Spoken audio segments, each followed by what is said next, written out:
अस्सलाम वालेकुम dear students, कैसे हैं आप लोग। I hope you are all fine. आज जो टॉपिक हम डिस्कस करेंगे वो क्लास 9th और chapter number 2 that is kinematics का एक बहुत ही अहम टॉपिक है और इस टॉपिक का नाम है एक्सेलरेशन। तो स्टूडेंट्स, लास्ट वीडियो में हमने स्पीड और वेलोसिटी को डिस्कस किया था। अब लास्ट क्वांटिटी है जिसको हम एक्सेलरेशन कहते हैं, ये होता क्या है ज़रा देखते हैं स्टूडेंट्स। ठीक है स्टूडेंट्स, अच्छा जी, स्पीड क्या थी, वेलोसिटी क्या थी कि हाउ फास्ट, मैंने आपको बताया था कि स्पीड क्या होती है, how fast an object is moving, an object is moving, कितनी तेज़ कोई भी ऑब्जेक्ट क्या कर रहा है, मूव कर रहा है। ठीक है, ये तो थी स्पीड की डेफिनेशन। ठीक है, ये हमने ऊपर स्पीड लिख दिया। लेकिन अगर वेलोसिटी की बात करें, यहाँ मैं वेलोसिटी लिख देता हूँ, तो वेलोसिटी क्या है, वेलोसिटी भी स्पीड ही होती है, लेकिन फ़र्क किस चीज़ का होता है, ये डेफिनेशन को थोड़ा सा और मैं एक्सटेंड करूँगा। How fast an object is moving in a particular direction, in a particular direction. क्या कह रहे हैं ये कि वेलोसिटी की जब बात करेंगे तो क्या आएगा आपके पास, डायरेक्शन आएगा, और स्पीड की बात करेंगे तो डायरेक्शन की ज़रूरत नहीं है। ठीक है, अब एक्सेलरेशन क्या है, एक्सेलरेशन है कि how fast an object is changing its velocity.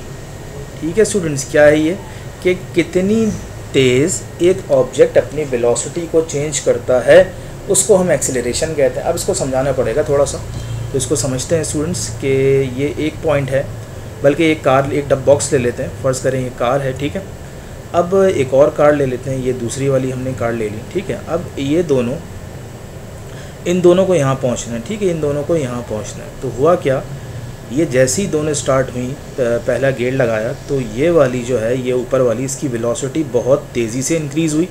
Late से यहाँ पे इसकी वेलोसिटी हो गई 6 मीटर पर सेकंड। ठीक है, और उसके बाद हो गई 20 मीटर पर सेकंड, और उसके बाद हो गई 50 मीटर पर सेकंड। तो आप देख सकते हैं हर सेकंड में कुछ ना कुछ वेलोसिटी चेंज हो रही है। ठीक है, लेकिन अगर इस गाड़ी की बात करें तो पहले इसकी वेलोसिटी इस पॉइंट पे 3 मीटर पर सेकंड, फिर हो गई 5 मीटर पर सेकंड, फिर हो गई 7 मीटर पर सेकंड, फिर हो गई 12 मीटर पर सेकंड। तो देखें दोनों केसेस में वेलोसिटी क्या हो रही है, दोनों केसेस में वेलोसिटी इंक्रीज़ हो रही है। ठीक है, लेकिन फ़र्क क्या है, फ़र्क यह है कि किस ऑब्जेक्ट की, किस कार की वेलोसिटी ज़्यादा तेज़ी से इंक्रीज़ हो रही है। तो आंसर है ये जो ऊपर जो मैंने कार बनाई है, कार नंबर 1, ऑब्जेक्ट नंबर 1, इसकी वेलोसिटी बहुत तेज़ी से चेंज हो रही है पर सेकंड के हिसाब से, और नीचे वाली जो है बॉक्स नंबर 2, इसकी वेलोसिटी बहुत कम चेंज हो रही है। इट मींस कि ऊपर वाली गाड़ी में क्या है, एक्सेलरेशन बहुत ज़्यादा है। ठीक है,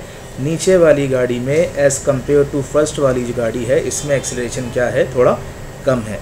तो एक्सेलरेशन क्या है स्टूडेंट्स, कि कितनी तेज़ी से कोई भी ऑब्जेक्ट अपनी क्या चेंज करता है, अपनी वेलोसिटी को चेंज करता है। ठीक है स्टूडेंट्स, यहाँ तक समझ में आ गया। अब इसकी लिखते हैं डेफिनेशन। तो डेफिनेशन मैं लिख देता हूँ, एक्सेलरेशन की डेफिनेशन क्या होती है, the rate of change of velocity with respect to time. ठीक है स्टूडेंट्स, क्या मतलब कि वेलोसिटी में कितना चेंज आ रहा है, कितना चेंज आ रहा है टाइम के हिसाब से, इसको हम कहते हैं एक्सेलरेशन। ठीक है, वेलोसिटी चेंज होने का नाम एक्सेलरेशन है, याद रखें।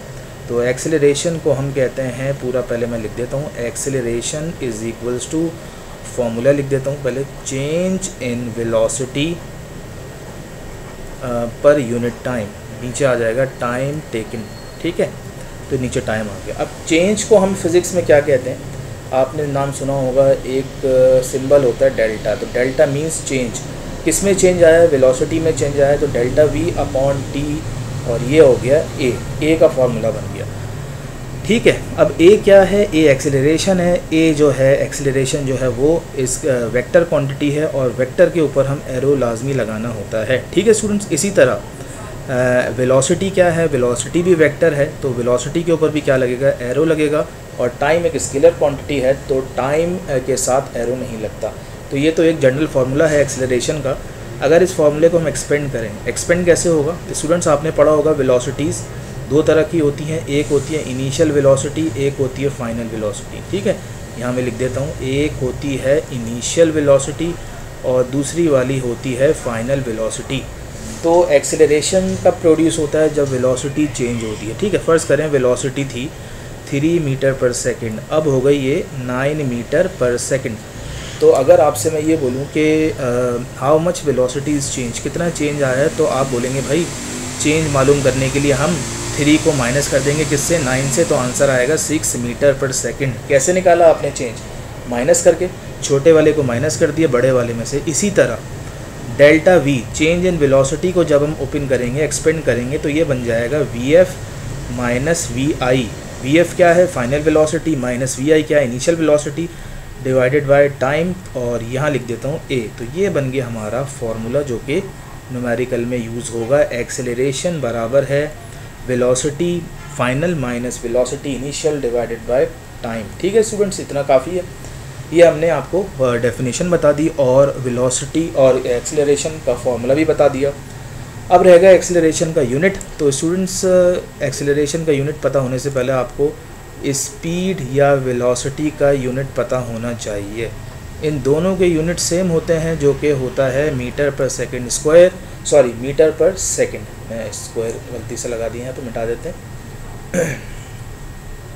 मीटर पर सेकंड। लेकिन अगर एक्सेलरेशन की बात करें तो देखें ये क्या है, ये वेलोसिटीज़ हैं ऊपर, तो वेलोसिटी का यूनिट होता है मीटर पर सेकंड। ठीक है, ये तो आपको पता है, दोनों वेलोसिटीज़ हैं, दोनों के यूनिट होते हैं मीटर पर सेकंड।